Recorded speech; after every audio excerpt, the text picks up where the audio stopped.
estos días les decía, no vean la guerra desde el punto de vista de nuestras pasiones para tomar partido. Veamos la guerra como el cumplimiento de la palabra de Dios, porque eso es. Lo que está pasando en Medio Oriente tiene que pasar. ¿Por qué? Porque estamos en los últimos tiempos.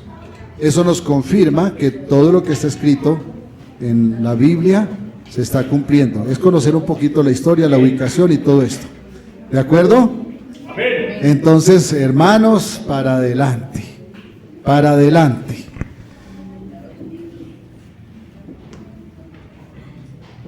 ¿Ya subieron los niños? Bueno, vamos entonces a la palabra de Dios. Y estamos haciendo un repaso sencillo del capítulo 2 de Colosenses. Y estamos, con base en este capítulo, estamos desarrollando el tema acerca de la madurez. Y hemos visto varios temas acerca de la madurez. Y en la sesión anterior dimos una primera parte del tema los enemigos de la madurez. Hoy vamos a tomar la segunda parte. ¿Por qué es necesario madurar? Porque si no maduramos, vivimos como las olas, subiendo y bajando. Y qué cosa dura cuando uno no se halla en este mundo. Y yo se lo digo con experiencia. Qué cosa tan complicada cuando uno siente que sube y baja y no empareja. ¿Cuál es el fondo? Madurez. ¿Y qué hay en el fondo de la madurez? Fe. ¿Y qué hay en la fe? Conocimiento de Dios. ¿Y qué hay detrás del conocimiento de Dios? Conocer su palabra y conocer a Cristo. De eso se trata la madurez. Así que vamos a orar un momento y vamos a esta segunda parte acerca de los enemigos de la madurez. Señor, gracias por tu bondad, por tu misericordia, por amarnos tanto, por dejarnos siempre ver tus maravillas. Cuando no las vemos es que hemos cerrado los ojos para mirar las dificultades y olvidamos tu bondad. Por eso te pedimos hoy que abras nuestros ojos para ver, nuestros oídos para oír tu palabra, tu misericordia, tu gracia, ver tu gracia, porque entonces veremos tus maravillas. Gracias, Señor, en el nombre de Jesús, y todos decimos amén. Amén. Bueno, estudiando acerca de los enemigos de la madurez que están descritos en Colosenses 2, vimos el primero enemigo, lo escudriñamos en la sesión pasada, y a este enemigo lo llamamos el legalismo. ¿Y en qué consiste el legalismo? Cuando una persona cree que está consiguiendo cosas delante de Dios porque ha hecho esto. Es decir, las obras. Cuando se siente bien porque hizo esto. Les he contado que conocí una mujer que decía que esta semana me leí 150 capítulos de la Biblia. Qué bendición que se lea 150 capítulos de la Biblia, pero qué problema salir a predicarlo. ¿Por qué? Porque eso es arrogancia. Porque no se predica para honrar a Dios, sino que muchas veces se predica para que todos digan, oh. Y si me preguntan, a mí que tengo la fea costumbre de mirar a los ojos y entender a veces las emociones de las personas, ¿cómo se veía esa hermanita? Y yo les respondo, arrogante, terriblemente arrogante. Una vez de las pocas veces que lo he hecho en la vida, ella le dio una parálisis facial, se le torció la cara y para ella tenía que ser perfecto su vestido, perfecto su peinado, perfecta su cara. Yo tuve que decirle con mucho amor, Dios la está tratando. Casi me pega, pero al final tuvo que doblegarse. ¿Sabe cuál es el problema de la arrogancia? Que generalmente degenera en brujería, en hechicería. Porque ¿qué buscan los brujos? Tener control. ¿Qué busca el arrogante? Tener control. Entonces el legalismo es aquello que hace a las personas sentirse mejor que los demás. Se siente bien mientras se siente con derecho a señalar. ¿Nos ha pasado? Déjenme decirles que a mí sí, y sospecho que a muchos de ustedes también. Esta semana, en las reflexiones de la semana del ayuno, estábamos hablando acerca de cómo el Señor prohíbe murmurar, señalar a los demás. No porque los demás no tengan cosas que arreglar, sino que es que a mí no me corresponde hacerme juez de mi hermano. A mí me corresponde darle la mano a mi hermano para que se levante. Pero la religiosidad ha caído en un problema serio de señalamientos. Y no se trata de que entonces tengamos que pensar que todo está bien cuando las cosas no andan bien. Lo que pasa es que yo puedo ayudar a mi hermano en vez de juzgarlo. Es decir, estamos autorizados no a recibir el pecado como si nada pasara, sino a discernirlo, escudriñarlo, develarlo, pero no juzgar al hermano por esto, sino tenderle la mano para que se levante. Si mi hermano se levanta, entonces yo he ganado a alguien. Si no se levanta, yo soy libre de responsabilidad. ¿Me hago entender? El legalismo se basa entonces en rudimentos. El legalismo piensa que los rudimentos de la ley que el Señor dio en el Sinaí, son el camino que nos condujo que nos conduce a la santidad. Pero ya aprendimos que los rudimentos ordenados por el Señor allí en la ley del Sinaí son el camino que nos condujo a conocer la revelación de Dios en Cristo, a reconocerla. Porque cuando la ley nos confrontó y nos dejó condenados, entendimos que necesitamos a Cristo y entendimos por qué Cristo en la tierra. Pero todavía hay muchas personas que están en una actitud como diciéndole, quítate que yo puedo solo. Entonces pretenden ganarse a Dios con sus obras. Mire, nuestras obras deben dorar nuestra santidad, pero no son nuestra santidad. Nuestras obras revelan nuestra santidad, pero la santidad es una obra del Espíritu Santo en nosotros. Por eso quien no tiene una relación con el Espíritu Santo, adolece de santidad. ¿Qué era entonces la ley del Sinaí? Los rudimentos de esta ley, ¿qué eran? Porque la ley básica es la ley de Dios, es la palabra de Dios. Pero ¿qué es estos rudimentos que la ley expresaba allí en la ley del Sinaí? Eran sombra de la verdadera revelación de la voluntad de Dios para su pueblo. Y esa verdadera revelación nos llegó en Cristo. Y lo debemos recibir sin reparos. No sin entendimiento, no se trata de cerrar los ojos sin entender, sino sin reparos, sin criticar, sin rechazarla. Esa voluntad verdadera se nos dio a conocer en Jesús. ¿Y por qué en Jesús? Porque en Él habita la plenitud de la deidad. Y Él nos dio a conocer esa deidad de tal forma que la podamos entender. Porque la Biblia dice que nadie ha visto a Dios. Porque Él habita en una luz inaccesible. ¿Cómo podríamos conocer la voluntad de Dios sin conocerlo a Él? Sin conocerlo a Él. O si no conociéndolo a Él. Bueno, Él se dio a conocer. Y lo hizo en Cristo. Y como en Cristo habita la plenitud de la deidad, conocer a Cristo es conocer a Dios. ¿Recuerda cuando le dijo a aquel discípulo, Señor, muéstranos al Padre? Y él le dice, Felipe, llevo tiempo con ustedes y ¿no me han visto? El que me ha visto a mí, ha visto al Padre. Así es. Y le voy a añadir esto, porque el Padre habita en una luz inaccesible. Es decir, porque no podemos ver al Padre, pero su revelación en su Hijo sí se puede ver. Amén. Entonces, en Cristo el Padre nos reveló todo lo que nos puede dejar ver de su persona. O sea, todo lo que podemos ver de Él, porque lo demás no lo podemos ver. Porque Él es perfecto y nosotros no. En Cristo nos dejó ver todo lo que de Él podemos ver. De su persona, de su carácter, ¿para qué? Para que trabajemos en acercar nuestro carácter al carácter de Él. Y de su gloria. Y cuando pienso, ¿y para qué nos deja ver su gloria? Y yo pienso para que no nos sintamos huérfanos. Para que nos demos cuenta que el grande, el poderoso, el admirable está con nosotros.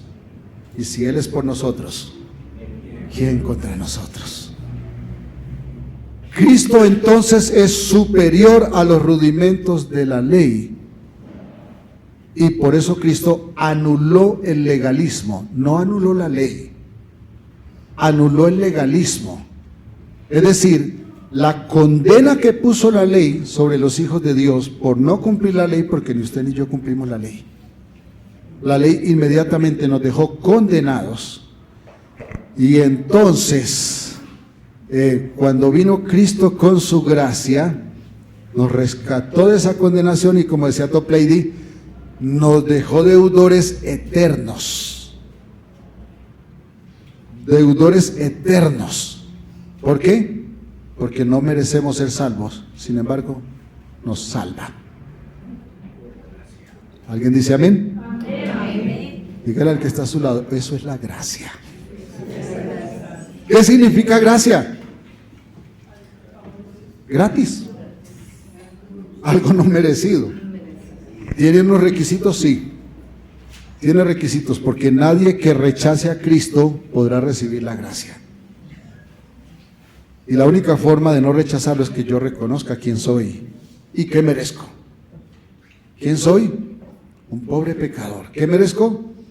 Ser condenado. ¿Qué trajo Cristo? Redención, salvación, gracia. ¿Qué me dio? Paz, con el que no me podía perdonar por ser pecador. Me dio paz con el Padre.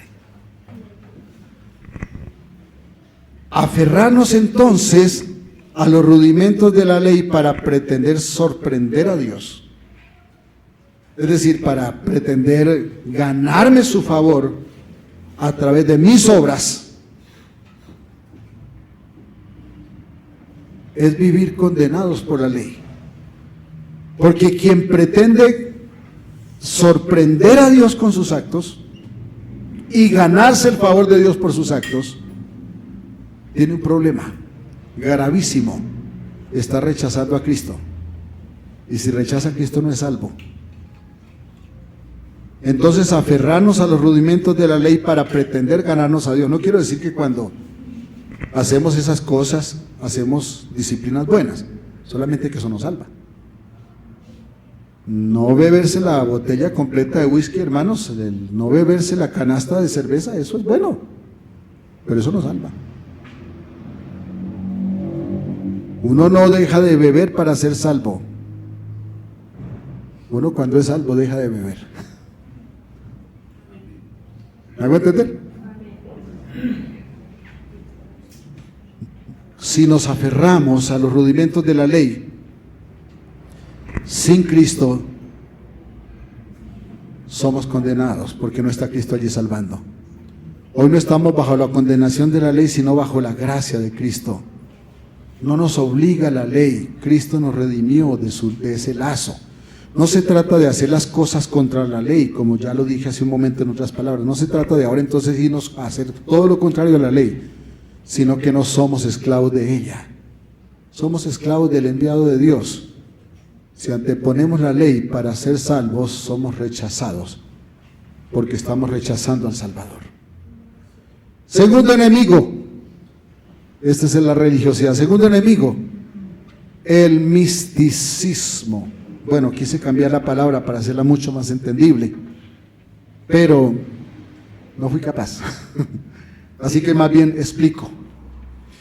Versículos 18 y 19 de Colosenses 2. Nadie os prive de vuestro premio, afectando humildad y culto a los ángeles, entremetiéndose en lo que no ha visto, vanamente hinchado por su propia mente carnal, y no haciéndose de la cabeza, en virtud de quien todo el cuerpo, nutriéndose y uniéndose por las coyunturas y ligamentos, crece con el crecimiento que da Dios. Nadie les cause molestia, dice, nadie les confunda, nadie les menosprecie, porque el que es misticista, religioso, se jacta del poder de su oración. ¿Ha encontrado personas así?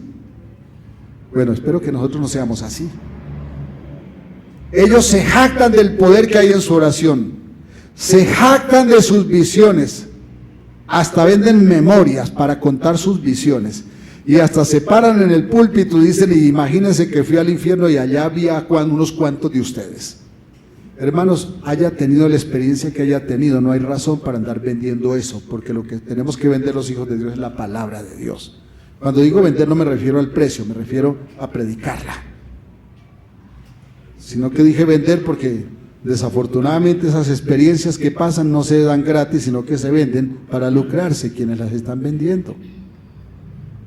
Este misticismo que asusta a unos cuantos cuando alguien descresta, este misticismo pasa, el susto pasa y el creyente ya no camina, camina mientras tiene miedo. Pero si hay transformación en la vida, el creyente camina. Y camina porque ya no puede vivir sin el Espíritu Santo.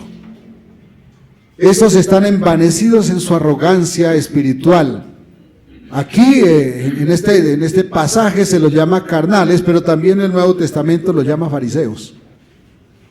¿Quiénes son los fariseos? Unos religiosos que están midiendo a los demás por cuántas costumbres yo cumplo, por cuánta religiosidad yo tengo. La mente del misticista se aferra a las obras, a la religión, y se atribuye el derecho de ser juez de los demás. La Biblia dice allí en Santiago 4:11 que si juzgamos, ya entonces dejamos de ser hacedores de la ley y nos convertimos en jueces. ¿Y estamos autorizados para hacerlo? No. Aquel que se siente con el derecho de hacerse ley en sí mismo para juzgar está asido de su religiosidad y no está asido de Cristo. Está asido de su religiosidad arrogante. Pero Cristo, escúcheme bien, la revelación de Dios invisible en una persona visible que es Cristo es mucho más que el misticismo. Es mucho más que unas prácticas religiosas. Por eso el misticismo es pecado. Porque con el misticismo en el fondo se está opacando a Cristo y su obra. Una experiencia, un sueño, una visión, un logro religioso no pueden ser base para edificar nuestra fe. Nunca. Un predicador muy reconocido en este siglo XX y XXI vendió muchos libros hablando de la experiencia sobrenatural de su esposa y terminó un día diciendo que había encontrado más poder en la predicación sobre la experiencia de su esposa que en la predicación de la palabra. Un predicador muy reconocido en el mundo también dijo que el Señor le había dicho que no lo usaba como había prometido usarlo porque vivía muy aferrado a su palabra y que eso en otro tiempo estaba bien, que eso era para los primíparos, pero que cuando ya se lograba cierto nivel había que tener como teléfono directo con el Señor, lo cual también es herejía. Y sabe una cosa, las herejías llenan más templos. ¿Por qué? Porque ilusionan.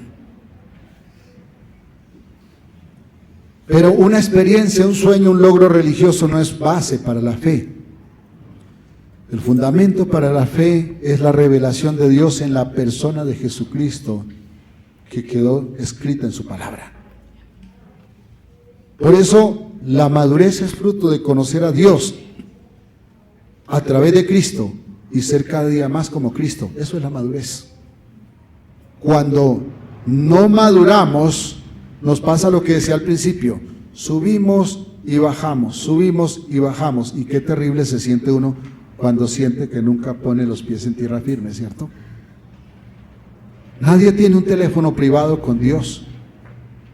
Hay una verdad, hermanos, el teléfono de Dios es público. Cualquiera puede acceder a él. Es Cristo y su palabra. ¿Recuerdan ese texto que lo llaman el teléfono de Dios? Clama a mí y yo te responderé. Amén. Y te enseñaré cosas grandes y ocultas que tú no conoces. ¿Sabe qué necesitamos cuando sentimos que no logramos poner los pies en tierra firme? Necesitamos conocer a Dios. Necesitamos aprender a clamar, porque hay que aprender a clamar. O si no, las palabras se quedan en el aire. A veces las palabras que mandamos al Señor son pura arrogancia. Ahora han resultado predicadores diciendo que hay que darle órdenes al Espíritu Santo, como si el Señor fuera monigote de alguien. No. O nos sometemos o no somos sus hijos. Que si le cumplimos, no, ni usted ni yo le hemos cumplido. Pero Cristo se puso en su lugar y en el mío para llevar lo que yo no pude llevar. Pero sí nos exige la actitud de obediencia para que se nos cuente por justicia. Pero la justicia no es nuestra, no es de nuestras obras, es por las obras de Cristo. Amén. Es por Cristo que se puso en el lugar suyo y en el mío. ¿Qué me pide Él? Actitud. Cuando uno tiene una actitud, deja de rechazar. Cuando uno se obstina, porque a veces somos demasiado caprichosos y nos obstinamos en imponer las cosas a nuestra manera, estamos rechazando a Cristo. Hablamos con Él, con Dios, directamente al escudriñar su palabra y cuando oramos. Porque cuando escudriñamos su palabra, yo lo estoy oyendo a Él. Y cuando oramos, yo le estoy hablando a Él. Y entonces la comunicación es fluida. Y su voz está al alcance de todos. Por cierto, si no la tiene, al final el hermano Gustavo está aquí, le puede ofrecer una allí a la salida. Puede adquirir una Biblia, la escudriña y allí tiene la voz de Dios. No necesita revelaciones adicionales. Si Dios se revela en algún momento de una forma, dele gloria a Dios. Pero eso no es doctrina. Todo cuanto necesitamos para gozar el favor de Dios y entender su plan está en Cristo. Entonces necesitamos conocer a Cristo. No son las experiencias, insisto. Es su voz, es su palabra. Número 3, el tercer enemigo.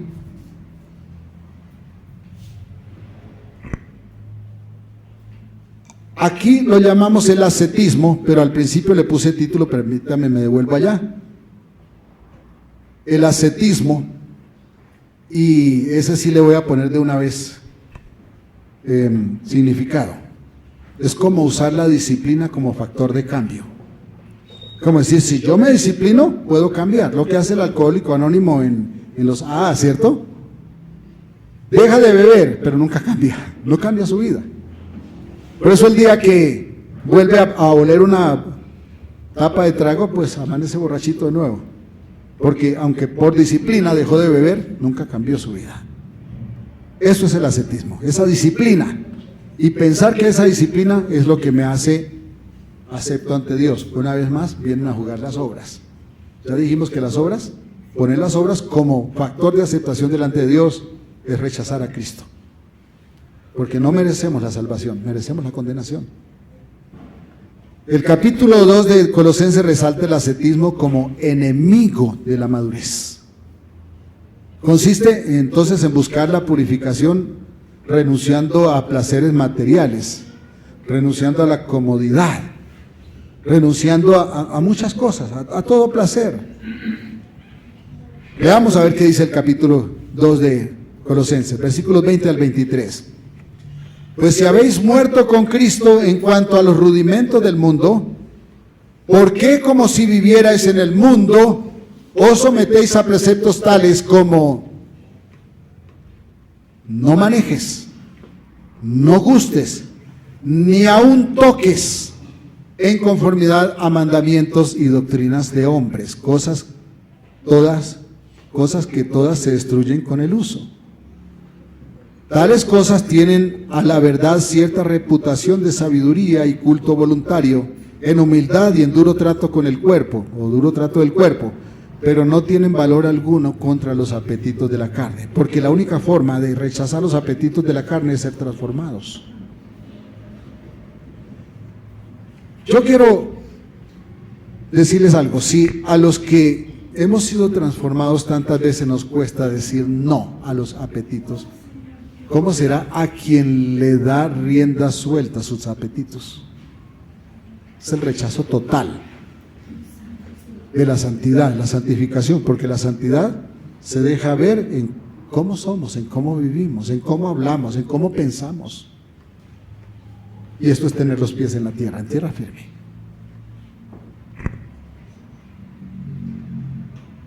Vivir por rudimentos de la ley es ser gobernados por la mente terrenal y mundana.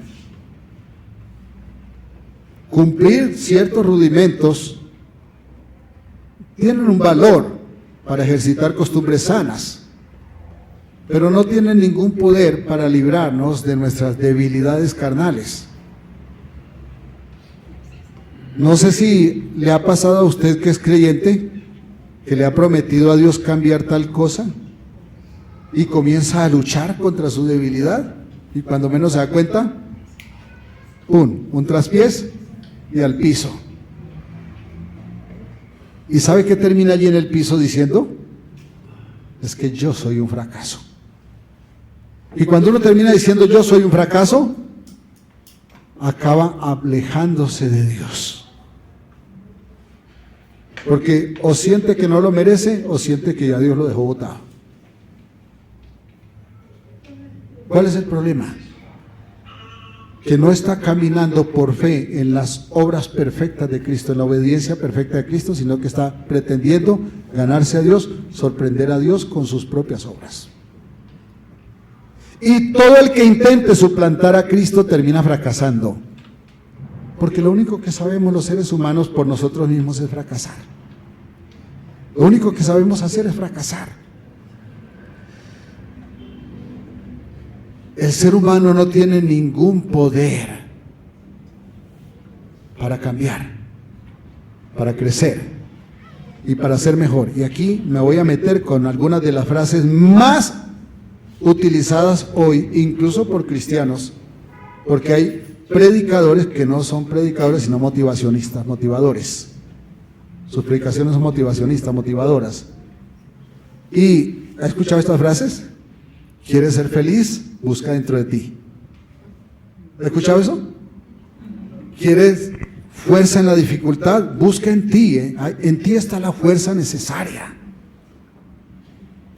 Y más de uno se agarra a buscar dentro y busca y busca y rebusca y se levanta empoderado porque escuchó esa frase, pero cuando se le olvidó la frase otra vez cayó. ¿Y cómo se siente? Defraudado. ¿Le ha pasado?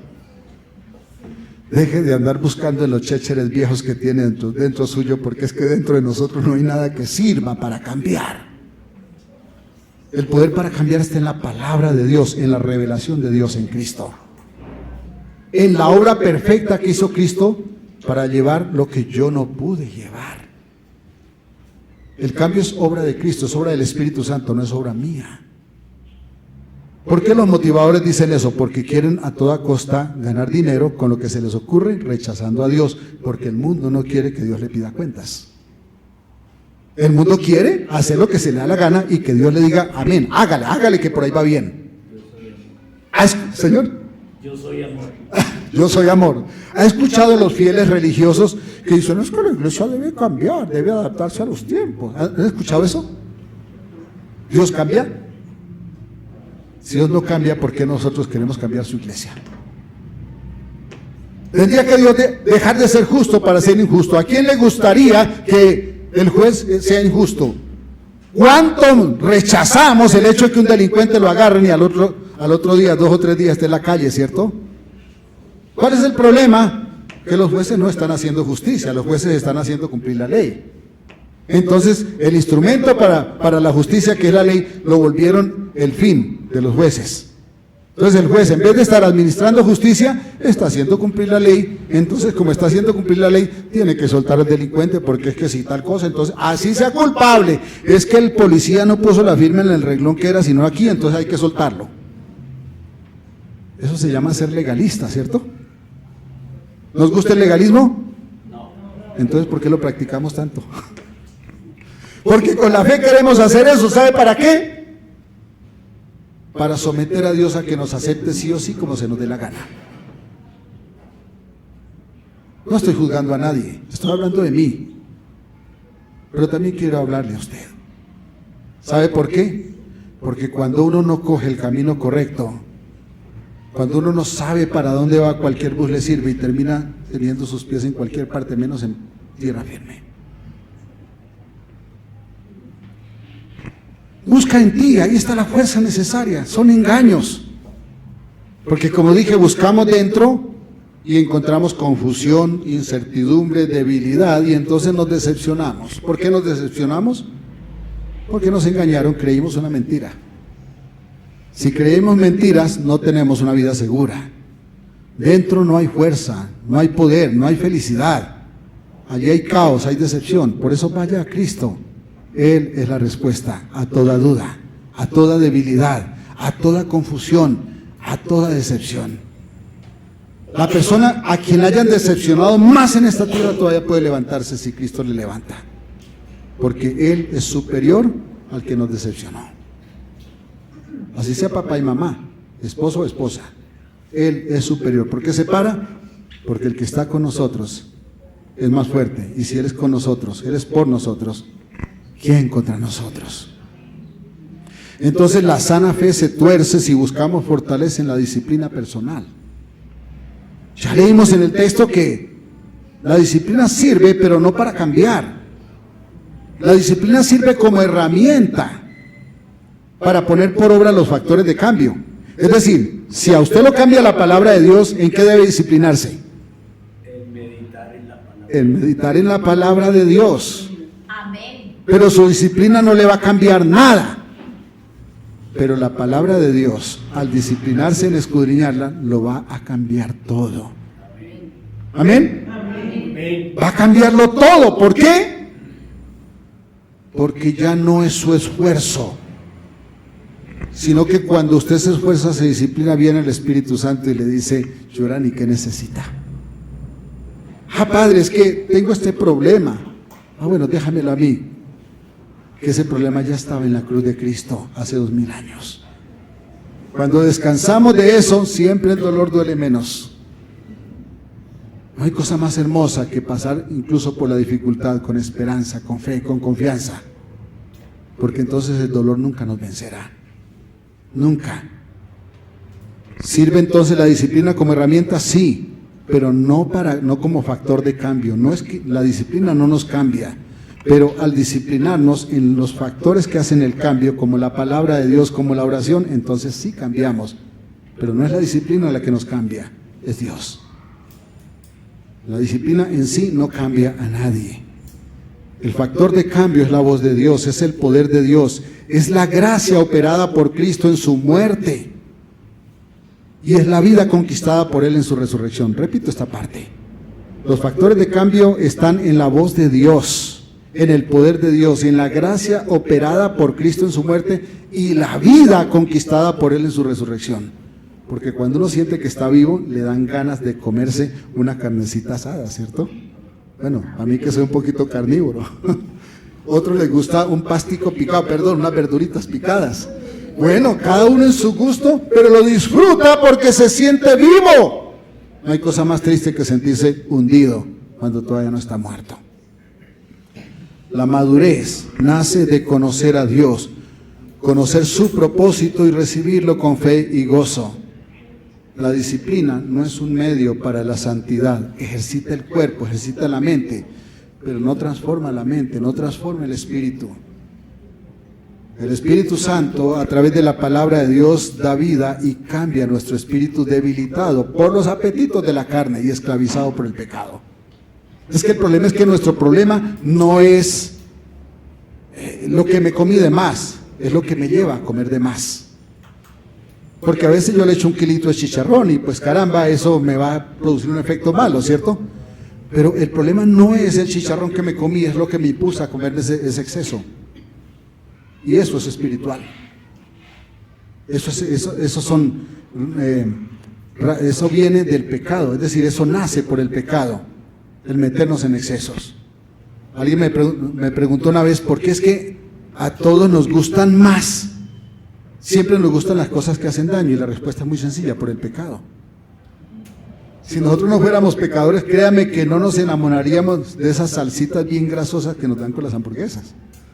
No nos enamoraríamos más del crispy que lleva el pollo apanado encima que de la carne que va por dentro. ¿Por qué nos enamoramos de esas cosas que van por fuera y que nos saben tan crocantes y tan ricas, pero que tienen exceso de grasas? Porque somos pecadores. ¿Qué necesitamos? Ser transformados. Como no podemos cambiar, necesitamos quien nos cambie. Ahora estoy hablando de simplemente cosas físicas, pero cuando el problema es aquí, es moral, cuando el problema son mis sentimientos, que ya se me acaban las ganas de vivir, que pasa una mula rugiendo duro y nos imaginamos allá debajo.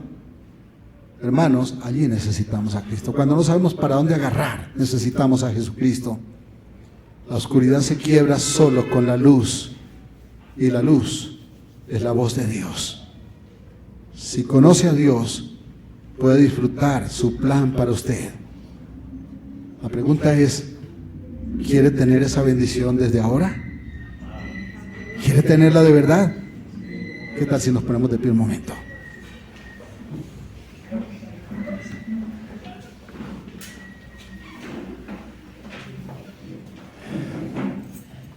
Yo también quiero tenerla. Porque, ¿sabe? Aunque la tengo, muchas veces he sentido como si no la tuviera.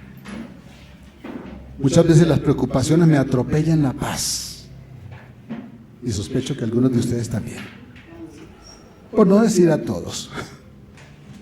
Por respetar si alguien quiere decir con un tricito de arrogancia. No, a mí no me pasa eso. Con un trizote de arrogancia. Somos tan frágiles que en verdad necesitamos la fortaleza del Señor para mantenernos de pie y ser sus hijos. Cierren sus ojos, por favor. Aquellos que quieren tener la bendición del Señor gobernando su vida, le invito a que levante una mano conmigo. Tengan sus ojos cerrados, por favor, para que nadie esté mirando a nadie. ¿Quiere tener esa paz con el Señor? Levante su mano, por favor. Ahora invito a todos los demás que también acompañen levantando su mano para que nadie quede en evidencia. Y diga conmigo, todos, por favor: Señor, gracias, porque siendo pecador pusiste a Cristo, y al poner a Cristo pudiste amarme, porque me viste a través de Cristo. Ahora pido perdón y te suplico que me des la bendición de ser una nueva criatura, ser transformado en todo, en lo que hace falta. Gracias, Señor. Gracias por recibirme. En el nombre de Jesús, amén. Dios los bendiga. Un abrazo para todos. Amén.